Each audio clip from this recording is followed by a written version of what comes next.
Hello Comms 363 students. This video is going to be part 3 on my series of visuals. We're going to focus on graphs this time. In this video I'm going to cover adding notes to graphs and also showing some samples of graphs in your findings section. An overview and 5 samples. Just as in the tables video, the samples are taken from real reports on different websites, and I've adapted them slightly to show the strengths and weaknesses within this particular area of graphing. Let's move on to the findings section, graphs. Numeric data is usually what you need for a graph, even if you are looking at words or themes in comments on survey data, or maybe the number of certain types of words on a web page. If you're counting them and categorizing them, then you could create a graph out of them. You follow the advice that's given by Stephen Few and Tabo and Draga, and use the APA guidelines. These are also applicable to our tables, not just graphs. And make sure you're choosing the right type of graph. In most cases, for this type of survey data, bar graphs are going to be preferred over column graphs. And the reasons why, first of all, the Tabo and Draga text explains that in their opinion, column graphs are mainly for showing data over time, but time is not a variable in our survey data. We don't have two surveys from 2 different years or different months. Second reason is that bars give more vertical space. Okay, when you have bars that are going across a text, then you can have even 10 bars or more, because pages are longer than they are wide. Also, bar graphs have more horizontal space for textual data labels. And you know that in our survey, the answer items for the survey questions are often sometimes even 8 words, sometimes 10 words even. So if you need room to put the entire data label on the end of a bar, then it's not going to fit if you're using a column graph. It will fit better if you're using a bar graph, because then you can just minimize the size of the bars and have more space for the text. And I'll show you that in a sample. Circle or pie charts, there's the same thing, are only useful if a reasonable number of segments total 100%. And so that's limited in terms of certain types of data. Next thing, APA principles. These are primarily for graphs, but some of them also apply to tables. And I've cited these principles from the APA manual, and they're in my Smith handbook on these pages. So, of course, we're going to look for graphs that augment rather than duplicate the text in the paragraphs. They convey only essential facts. The units of measure are provided. The axes are clearly labeled on the Y and the X axis. All the elements are labeled either in the graph itself or explained in the notes. You don't want to clutter your graph, so oftentimes notes are really important. And it omits visually distracting details. It's legible. Things are large enough to read. Lines are clear. Text is not fuzzy or blurry. Design is consistent with other figures in the same article or the same document across all the group members that have contributed. Now, how to insert notes into graphs is a little bit different than in tables. And the notes, as you know, figure captions go underneath, whereas table captions go above.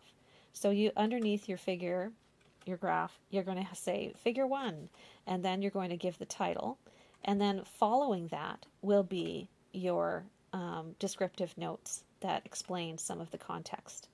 You could all stuff it into one note after the title, or you could use the numbered notes system. Note 1, note 2, note 3, just as I've shown in the samples here in this presentation. In the graph body, we know that when you're using Microsoft Excel or Word, these products make it very impossible almost to insert note numbers in superscript into those elements of text or right next to numbers. It's just not possible. And so we know that, and so don't even bother. to create superscript numbers of notes within a graph. Just make sure that your notes underneath the caption clarify which feature of the graph you're talking about when you're explaining. So sometimes it might just take a little more explaining because there's no numbering of footnotes or notes in the body. Our first sample, let's look at our sample. First of all, one thing I'd like to notice is that column graphs like this, these are columns, not bars, they're vertical, and that's not recommended because Thibault and Draga like to say it's only primarily for data over time, and this is not data over time. So, and I've given you other reasons just now to give a bar graph instead. They've had to really make these titles very concise to fit them underneath the columns. At least it's readable. So that's the positive. It's nice that the whole graph focuses on strengths. We find that a lot of times reports focus more on weaknesses, probably because they're more urgent to fix. But evaluation is not just negative, and your audience will also want to know what they're doing right and not feel so discouraged that everything about their website's bad. This only has responses to question 27. So remember, one of the criteria I went over in my first video on visuals was that original graphs are usually based on more than one numbered survey question. In this case, it's all from question 27. On the other hand, it fits the criteria of being original because the Excel file did not give these numbers or these categories. All it gave was a list of comments. And the student has created an original numeric graph by categorizing that list of comments into topics that you can see here, and then numbering how many comments out of the total number of comments were on that topic. So that makes it original. Other things, notice it says number of comments on this axis, and a person will be noticing it's not number of respondents. And it's very possible that a single comment could be considered one respondent's entire comment. Or else one comment by one respondent could include many topics. So it's hard to itemize sometimes. It could be stated in notes underneath whether it was possible for a single respondent to have comments in multiple categories. Doing a quick total of the numbers in the bar, I get a total of 64, which is larger than the number of respondents. So I'm assuming that it's possible to have more than one comment per respondent. The figure also makes it seem like this is the wording of question 27. If you look in this note, the title or the descriptive title is Response to Question 27, number of comments on the strengths of the website. It doesn't give the question wording here, which is a little confusing. It's helpful to have it in quotation marks so that we know what it was verbatim. The x-axis at the bottom doesn't have any label, and it should be labeled. And a label could here clarify that these wordings were not given to the respondents. The respondents were not given, good use of color, and then a checklist. So it's important to have an axis that explains that these are categories invented by the researcher to categorize comments that were not pre-categorized. The horizontal grid lines are now unnecessary because we have these labels, and you can see that 9 fits between 8 and 10. So it's preferred to have the convenience of the number right at the end of the row of the column or bar, and these ones here on the axis require the reader to go across. So that's why it's more convenient to have it right there. And then you could remove all of these horizontal grid lines and the axis numbering here. Let's see here. Another challenge when you're doing any sort of categorizing of comments, for example, what if a comment was, and here's a sample comment, easy access to news articles. Okay, easy access could be a navigation feature because I can access it easily if I can navigate there. But easy access to news articles would be about the type of information, maybe. Good information. I want to know about news. Okay, so would you categorize that comment as navigation or as information or both? So you would have to make that decision and explain it somehow to your reader, either in the notes or in paragraph where you analyze this data and explain your process. The process could be also generally explained in your methods section as well. The use of a graph does help to show that there's a tall bar here for good information. That's helpful. And the other option might be to put this in a table format with a column for numeric data and an optional column for a sample quotation.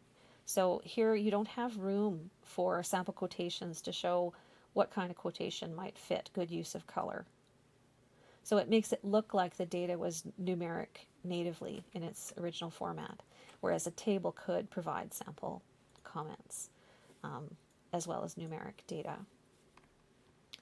Moving on, here's a bar graph, and you'll notice that it has no axis label on its y-axis. It doesn't even have a title like it usually does. So figures often repeat a title at the top in large text here, and they also have the same title right after the figure number, and there shouldn't be a colon there, it should be just a period, and figure 2 should be in italics. Here, it's based on question 28, and once again, this is a question that's based on written comments and categorizing them by theme. So that also needed to be explained, just like the previous graph that we saw. It's misleading here to have a total bar because this is a category of too small text. This is another specific category. Even other fits a whole bunch of categories, but total is not a category. So it doesn't fit to have that.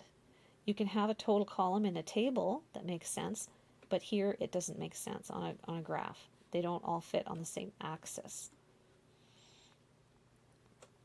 Figure 1, oh yeah, here we go. Note 1 should be numbered. Doesn't need to be numbered because there's only one paragraph with a note. It's good that they gave the question text again in quotation marks. Moving on, here's a different color. It's fine to use different color. In this graph, it's shown in some context with paragraph text that comes before it and after it. But we don't know what question number this came from. I had to kind of deduce that and do all the work myself to figure it out as a reader, and I shouldn't have to. The answer items, it doesn't say anywhere whether these are summaries or paraphrases by the researcher or whether these are direct quotations from the answer items. The title shouldn't start with a percent symbol. It should spell out the word percent or percentage. The title also makes it seem like the survey is being quoted. Here's quotation marks within the title. This function is excellent, but that phrasing is not quoted from anywhere in the survey, so that's misleading. Only the word excellent is actually a rating on a scale, and the scale is not given here. The legend floating beside the bar, as you can see, a legend correlates colors of bars with the meaning of colors. That's what a legend is for. It's not necessary here because it actually repeats the meaning of the table title. Okay, and it doesn't add any information if there's only one color. And instead of that, you need axis labels on both X and Y. And the paragraph above mentions figure 2, which is nice. However, the figure is placed in a way that interrupts the argument. And remember, arguments have claim, data, analysis. Here, it introduces the data, says where it's located. It then breaks the paragraph by sticking the figure here, and then it continues almost a new paragraph is begun here to discuss the specific data and analyze it. So that should be part of the same paragraph as a claim. And also this citation is misleading because Malakanov was not talking about these low results, so that would get a capital R comment in the margin for being an unethical citation, making Malankov talk about these results when he did not or she did not. So it's good also that they're taking data out of this graph and focusing on one of the elements. So here we see a sentence, the fact that only a mere 5% found the main menu to be excellent. So they've embedded some of the data from the graph and put it in the paragraph so that their paragraph is not devoid of data. But the visual should be put at least after the paragraph ends instead of splitting this paragraph into two. Another graph, it shows 3 lines for each answer item. And then it gives a legend because the legend now makes sense that there's 3 different shadings. And we have an axis label here, but we don't have an axis label on this side, which could be sideways, of course. This sample shows that the text is a bit blurry compared to the caption, and that's a signal that this was a pasted in image or a screenshot of a figure.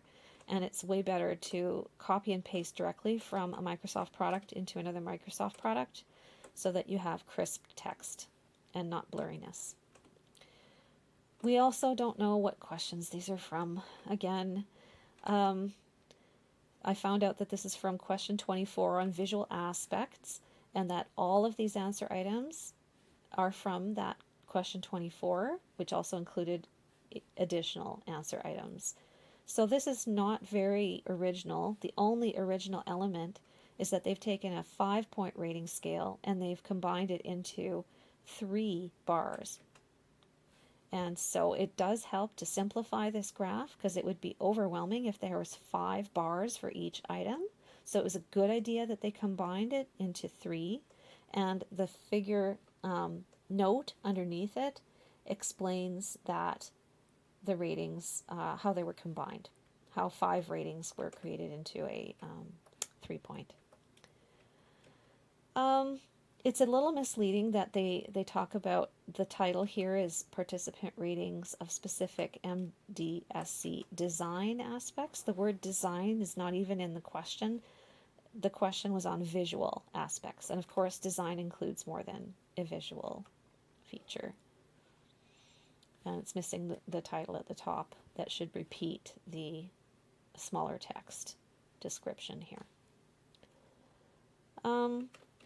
We have here some misleading paraphrase. These are not exact quotations, and because of that you have a misleading item here, image icon button placement. If I look back to the original wording, it was not just their placement but also their size. So the rating is not represented properly.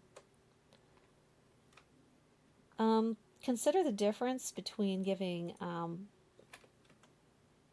the range of responses that an average could actually hide. Like here is it's giving good, satisfactory, and poor rather than just one bar with an average rating. So this is giving richer data than simply giving an average rating out of 5, like 3.25. So that's really helpful. Another interesting feature is that the darkest bar is in the middle, whereas it might have been more logical to have a gradient from the lighter to the darkest going either direction rather than having it the darkest in the middle. So have the darkest mean the best or the worst. Make it a gradient. It's very good that the graph did not use yellow, green, and blue. These are more subtle professional colors. All we really need to see is a distinction of the levels of contrast between the bars. So it's easier on the eyes and it's more professional than vibrant childlike colors.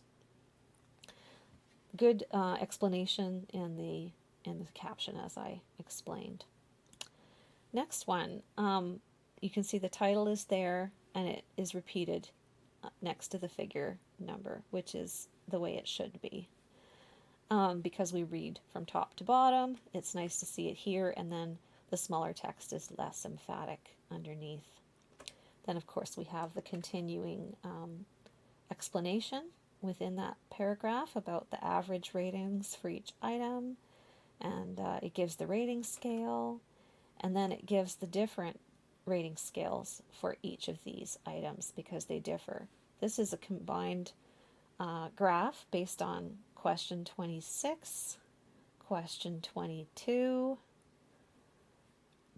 Right here it says question 22, and then over here it says questions 20 and 19. So it even takes items from 4 different areas. So that makes a person wonder, well, is it a unified graph? Does the selection of data make sense according to this title of effective persuasion? And I would argue that that heading is not specific enough. Persuasion is a very general thing. Yes. And if you know enough about rhetoric from reading our textbook, even though it's explained very briefly there, you know that persuasion is not the only function of rhetoric, but also persuasion is very big. So it's a very large concept, and the only item that has the word persuasion in it is the first one. The next item seems to be about style, and you could have clear and appropriate word choice without being persuasive. You could just be informative. And being informative is not as hard to do as being persuasive. This one here, addressing the audience and being welcoming, engaging, and respectful manner, that could influence pathos. So I'm not quite sure how it persuades them to do anything particular. Just makes them a nice, warm, fuzzy feeling. And we have respect for the organization. That's ethos. About Us page is specific for ethos again, impression of the organization. And then we have a different page-specific response for, again, an ethos factor. So 3 of these are like ethos, 1 is action, 1 is style, 1, so a person wonders, well, you could have chosen other answer items. Even within question 22, which is selected here, you have something that would be more eligible for the topic of persuasion, because one of the answer items there was, does this interest you in sharing the website with another person on social media? And that sounds like persuasion has been successful in getting them to change their behavior or change their attitude. So, a lot of other potential items are not here, and a person wonders, why is this selected? And how do they all get unified? A paragraph could explain that and justify it. It's just not clear here why. It should be clear and unified, even in the graph. Axis titles, look for that. They're missing. The response items, they take up a lot of room, but it's okay. We don't need these bars to be longer than they are. So in this case, that's showing one of the virtues of the bar graph, is that you're able to, if you want to, include the longer versions, the complete verbatim answer items. Let's see here. The orientation of these items, we know that it's hard to align them, and so ideally they should all be right aligned and not funny centering. That happens with this word organization here. So we know that Excel and Word don't let you control that alignment very easily, so it's okay. And when you discuss a figure like this, it might be helpful to explain why all these ratings are just sort of average good, like around 3.5 to 4. And why does this one stick out even a slight bit? And, it doesn't show much variation, and most of it's positive. So discussion should talk about that. And that's all I have about graphs. So I wish you well on your report, and I hope these, even the videos that are long, they could still be helpful for you. Talk to you later.